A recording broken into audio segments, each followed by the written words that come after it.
एक बड़ी समस्या ईपीएस 95 को लेकर लगातार बढ़ती जा रही है।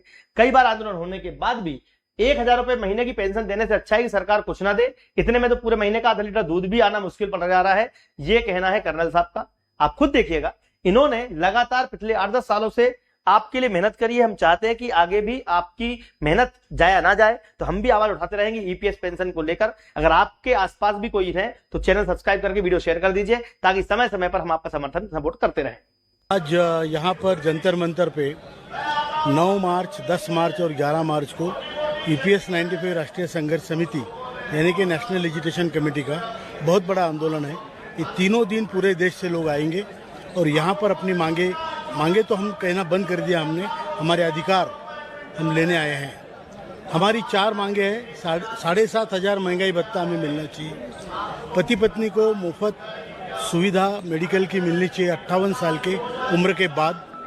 हायर पेंशन के मामले में सुप्रीम कोर्ट ने जो निर्णय दिया है उसे बिना भेदभाव के लागू करना चाहिए, और जो लोग इस योजना में शामिल नहीं है उनको शामिल किया जाए।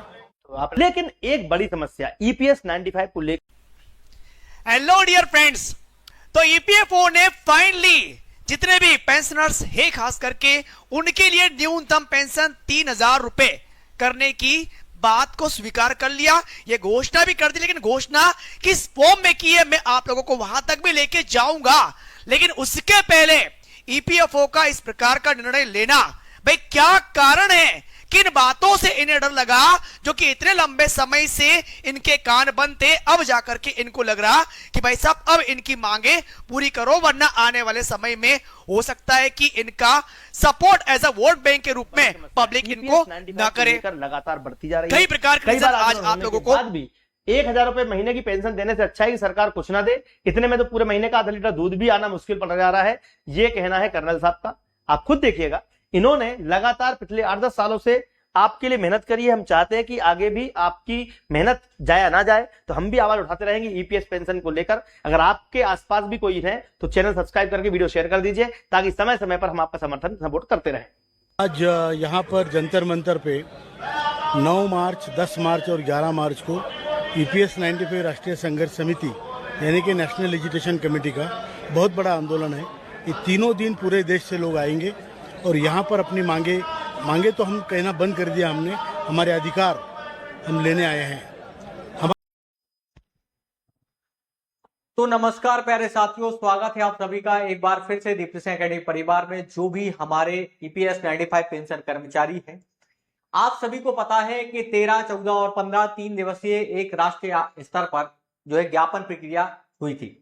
उसके बाद आप सभी को यह भी पता है कि 21 अप्रैल एक बहुत ही महत्वपूर्ण तारीख थी, वो एक बहुत ही महत्वपूर्ण जो है यहाँ पर तिथि थी, जिसमें एक यहाँ पर वादा किया गया था कमांडर साहब अशोक रावत जी के द्वारा, साथ में हमारे जितने ईपीएस 95 पेंशन कर्मचारी हैं इन सभी के द्वारा, कि हम भारत के अलग अलग राज्यों में जितने ईपीएस 95 पेंशन कर्मचारी हैं, लगभग अगर देखें 78 से 80 लाख हैं, 81 लाख हैं समथिंग, ये सब लोग मिलजुल कर अपने अपने आसपास के जितने मंत्री हैं, विधायक हैं, सांसद हैं, इन सबको ज्ञापन भी देंगे।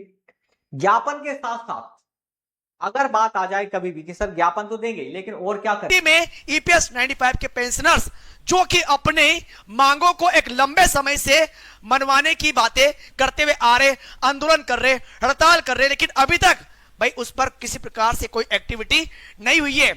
अब ऐसी स्थिति में जो अपोजिशन पार्टी है उन्होंने भी ईपीएस 95 पेंशनर्स को सपोर्ट करना चाहा।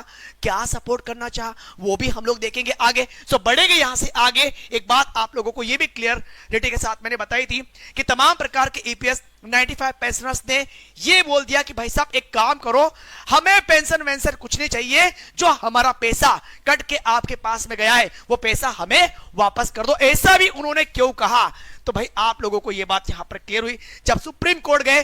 सुप्रीम कोर्ट भी ईपीएस 95 पेंशनर्स के हित में खड़ा रहा, इनके पक्ष में फैसला सुनाया।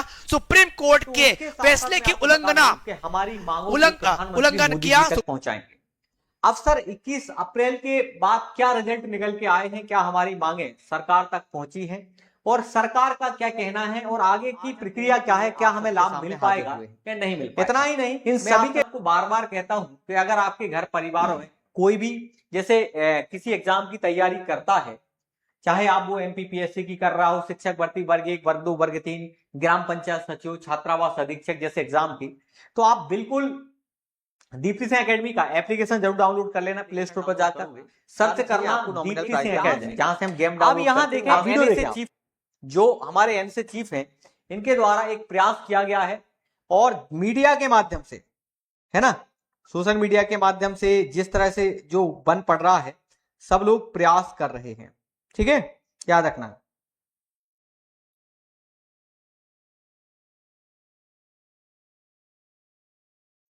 हमारी 4 मांगे हैं। 7,500 महंगाई भत्ता हमें मिलना चाहिए। पति पत्नी को मुफ्त सुविधा मेडिकल की मिलनी चाहिए 58 साल के उम्र के बाद।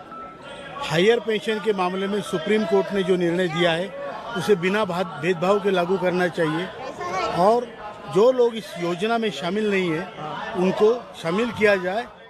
लेकिन एक बड़ी समस्या ईपीएस 95 को लेकर लगातार बढ़ती जा रही है। कई बार आंदोलन होने के बाद भी 1,000 रुपए महीने की पेंशन देने से अच्छा है कि सरकार कुछ ना दे। इतने में तो पूरे महीने का आधा लीटर दूध भी आना मुश्किल पड़ जा रहा है, ये कहना है कर्नल साहब का। आप खुद देखिएगा, इन्होंने लगातार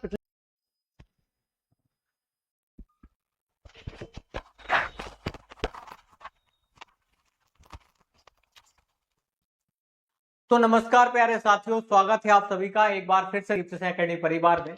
जो भी हमारे ईपीएस 95 पेंशन कर्मचारी हैं, आप सभी को पता है 21 अप्रैल को एक राष्ट्रव्यापी आंदोलन हुआ।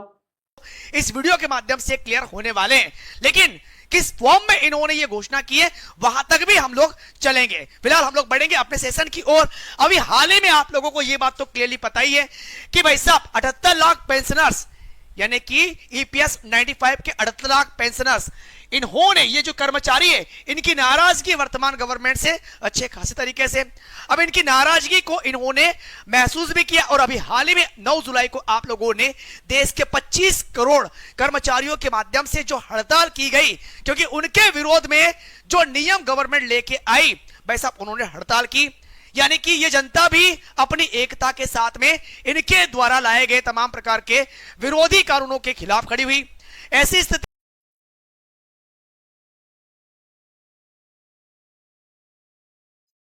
तो नमस्कार प्यारे साथियों, स्वागत है आप सभी का एक बार फिर से दीप्ति सिंह एकेडमी परिवार में। जो भी हमारे ईपीएस 95 पेंशन कर्मचारी हैं, आप सभी को पता है कि 13, 14 और 15 3 दिवसीय एक राष्ट्रीय स्तर पर जो है ज्ञापन प्रक्रिया हुई थी। उसके बाद आप सभी को यह भी पता है कि 21 अप्रैल एक बहुत ही महत्वपूर्ण तारीख थी, वो एक बहुत ही महत्वपूर्ण जो है यहाँ पर तिथि थी, जिसमें एक यहाँ पर वादा किया गया था कमांडर साहब अशोक रावत जी के द्वारा, साथ में हमारे जितने ईपीएस 95 पेंशन कर्मचारी हैं इन सभी के द्वारा, कि हम भारत के अलग अलग राज्यों में जितने ईपीएस 95 पेंशन कर्मचारी हैं, लगभग अगर देखें 78 से 80 लाख हैं, 81 लाख हैं समथिंग, ये सब लोग मिलजुल कर अपने अपने आसपास के जितने मंत्री हैं, विधायक हैं, सांसद हैं, इन सबको ज्ञापन भी देंगे। ज्ञापन के साथ साथ अगर बात आ जाए कभी भी कि सर ज्ञापन तो देंगे लेकिन और क्या करेंगे, तो उसके साथ साथ मैं आपको बता दूं कि हमारी मांगों